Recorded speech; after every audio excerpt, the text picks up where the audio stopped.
Hello, YouTube. Welcome back to the channel. Sorry that it has taken me so long to get back to you guys, but we are finally back with another AFL Fantasy video. Thank you to all the people that have been liking and subscribing along the way, even though we haven't been posting over the last week. This is a bit of a 2-week review on the team, but what we've got on screen is my round 2 score and rank. So as you can see, we're sitting in at 15,200. We had a decent rank rise from round 1. So if I load up round 1, we went 25k. Then we had a nice big green arrow there. So from 25k into 15k, so 10k green arrow. That included, as you can see, a Tom Stewart 9 on the screen there. I'm not going to go too in-depth around the team, but I'm just going to give you a bit of a unpacking of where my team's at and what I'm looking at doing ahead of round 3. The teams have just dropped as well, so plenty to talk about. And kicking it off with a Tom Stewart.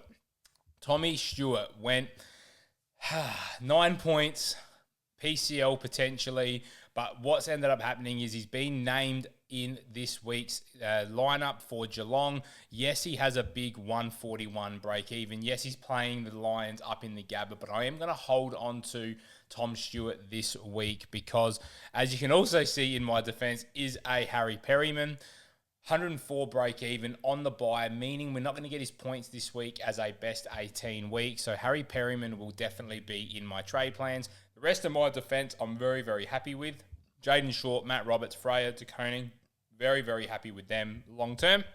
Trainer and Reed, not the best options. Really looking at a Riley Bice hopefully next week as a bit of a downgrade target from a Luke Trainer. But defense, you'll find out where we're going later in the video.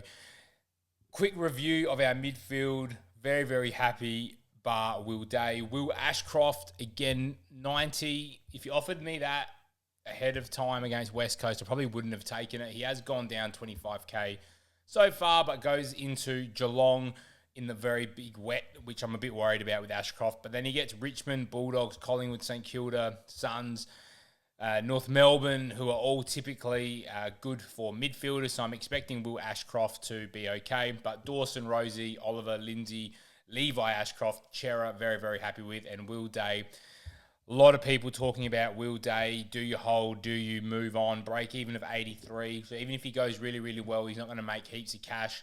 Toby Bedford tag might mean that things go negative for Will Day.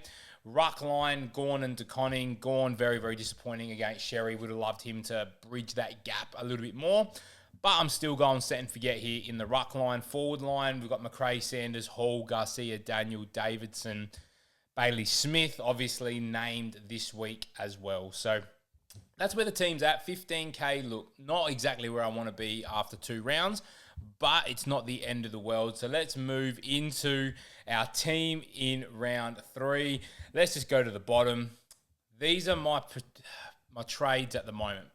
Will Day down to a Mitch Never frustrates me massively. I was talking about him big time in the preseason. He was in my team all the way up to the end until I decided to restructure and go from the 3 cheap midfielders down to the 2. And I brought in Will Ashcroft and got rid of Never, which is really frustrating because he has gone really well to start the season. He's gone and put up 103 and an 80. Will Day, I only jumped on him really because of the 130 in the opening round. Again, he has made 84k for us overall, and then we've cashed out of that, which allows me to go Perryman to Nazaya, Wangani, Millera, which also then leaves me 282 in the bank. So I think the team sits in a pretty good spot here going into round 3 in a best 18 round. We get the loop tonight with Zach Reed and Luke Trainer to go with Matty Roberts. Then you say SDK, Freya, Short, Stewart, and Wangani Millera.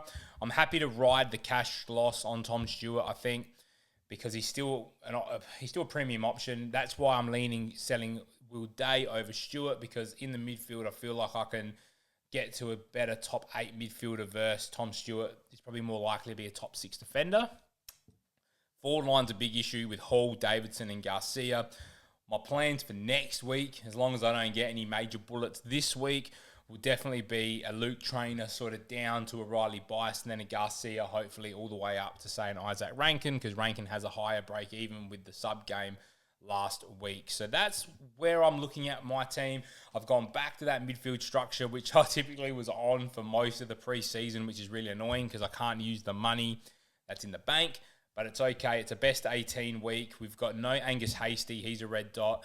Garcia's named on the bench. Camporelli's also a red dot this week. Connor Stone comes back in for the Giants. Harry Boyd is an emergency. Finn O'Sullivan is also someone who, if I need to make extra cash, I'm probably happy downgrading to a 230 green dot next week.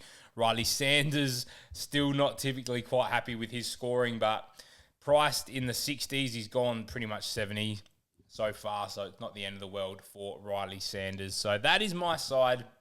That is what I'm doing. Let me know in the comments what your thoughts are around the side. Let me know what trades you think I should be making. Is getting rid of Will Day a big issue? You can see where I'm leaning on with my captaincy as well. I'm looking at Connor Rozee tonight against Essendon. I just think Essendon really do struggle with those prime midfielders. Does Durham go to him? Does he go to Jason Horne-Francis? And then I'm going to lock and load on Jordan Dawson. This has been the big thing I've been happy about with my team so far, getting this pick right, because I was very bullish on Brayshaw, who I still think will go well, but it's nice when you get it right at the start of the season. So that's my side. Let me know in the comments what your thoughts are. Make sure you like, comment, and subscribe. Thank you all so much for your support so far. Through the start of the season, we'll be back a bit more regular posting. Just things were a little bit hectic over the last sort of week and a half, but we're back. We're ready to go, and I'll see you guys very, very soon for another video.